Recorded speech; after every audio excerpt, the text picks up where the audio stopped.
হযরত নূহ আলাইহিসসালাম চিন্তাধারার দিক থেকে দিনের চাহিদা থেকে সরে গিয়েছিলেন। তাফিমুল কুরআন দ্বিতীয় খণ্ড ৩৪৪ তৃতীয় সংস্করণ ১৯৬৪। ১১ নবী হওয়ার পূর্বে হযরত মূসা আলাইহিসসালাম দ্বারা একটি কবিরা গুনাহ হয়েছিল। রাসায়েল ও মাসায়েল ১:৩১।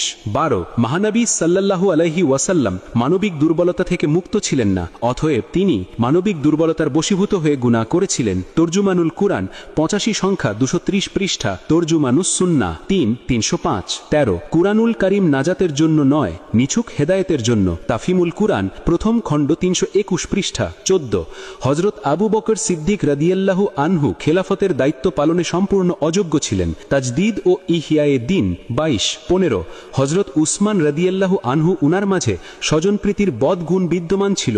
খেলাফত ও মুলকিয়াত ৯৯ পৃষ্ঠা ১৬ হযরত আলী রাদিয়াল্লাহু আনহু খেলাফতকালে এমন কিছু কাজ করেছেন যাকে অন্যায় বলা ছাড়া উপায় নাই। খেলাফত এ মুলকিয়াত ১৪৬। ১৭ হযরত মুয়াবিয়া রাদিয়াল্লাহু আনহু স্বার্থবাদী, গনিমতের মাল আত্মসাৎকারী, মিথ্যা সাক্ষ্য গ্রহণকারী ও অত্যাচারী ছিলেন। খেলাফত ও মুলকিয়াত ১৭৩। ১৮ সাহাবাই কিরাম অনেকেই মন গড়া হাদিস বর্ণনা করেছেন।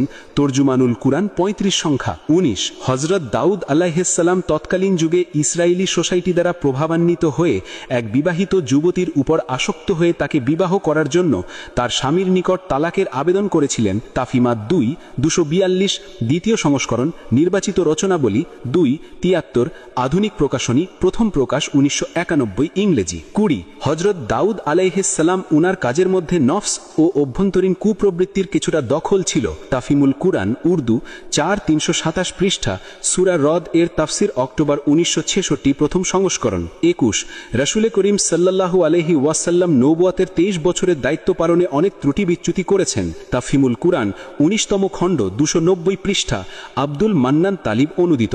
২২ রাসূল না অতিমানব না মানবিক দুর্বলতা থেকে মুক্ত। তিনি যেমন খোদার ধনভাণ্ডারের মালিক নন, তেমনি খোদার অদৃশ্য জ্ঞানের অধিকারী বলে সর্বজ্ঞ নন। তিনি অপরের কল্যাণ বা অকল্যাণ সাধন তো দূরের কথা, নিজের কোনো কল্যাণ বা অকল্যাণ করতেও অক্ষম। সূত্র লন্ডনের ভাষণ সাইয়েদ আবু আলা মওদুদি, মুদ্রণে ওরিয়েন্টাল প্রেস ১৩ কারকুন বাড়ি লেন, ঢাকা। প্রথম মুদ্রণ ১১ অক্টোবর ১৯৭৬। ২৩ দজ্জাল কখন কোথায় আবির্ভূত হবে হুজুর সাল্লাল্লাহু আলাইহি ওয়াসাল্লামকে জানানো হয়নি। তিনি দজ্জাল সম্পর্কে যা বলেছেন প্রকৃতপক্ষে তা তার কাল্পনিক ও অনুমান মাত্র। এ ব্যাপারে তিনি নিজেও সন্দিহান ছিলেন। সূত্র তর্জুমানুল কুরআন। ২৪ আলেম ব্যক্তির জন্য তাকলিদ বা মাযহাব গ্রহণ কবিরা গুনাহ, বরং তার চেয়েও জঘন্য।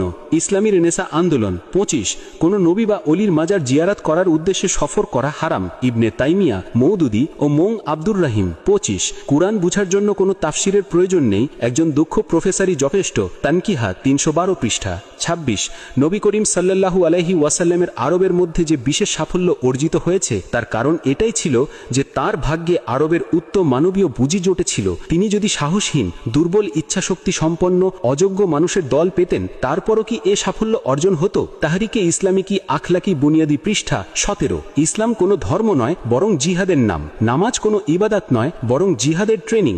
নামাজের হাকিকাত মওদুদি। এমন আকীদা কি কোনো মুসলিম ব্যক্তি পোষণ করতে পারে? এরা কোন এজেন্ডা বাস্তবায়ন করতে চায়? এরা পবিত্র ধর্ম ইসলামের নাম ব্যবহার করে মানুষের সাথে প্রতারণা করছে যুগ যুগ যাবৎ। এই কুলাঙ্গার ও ভণ্ডদের প্রতিহত করা মুমিন মুসলমানের ঈমানি দায়িত্ব। আল্লাহ পাক আমাদের এদের ফিতনা থেকে হেফাজত করুন, আমিন। ভালো লাগলে আমার MNK পেজে ফলো দিয়ে সাথে থাকুন। ধন্যবাদ।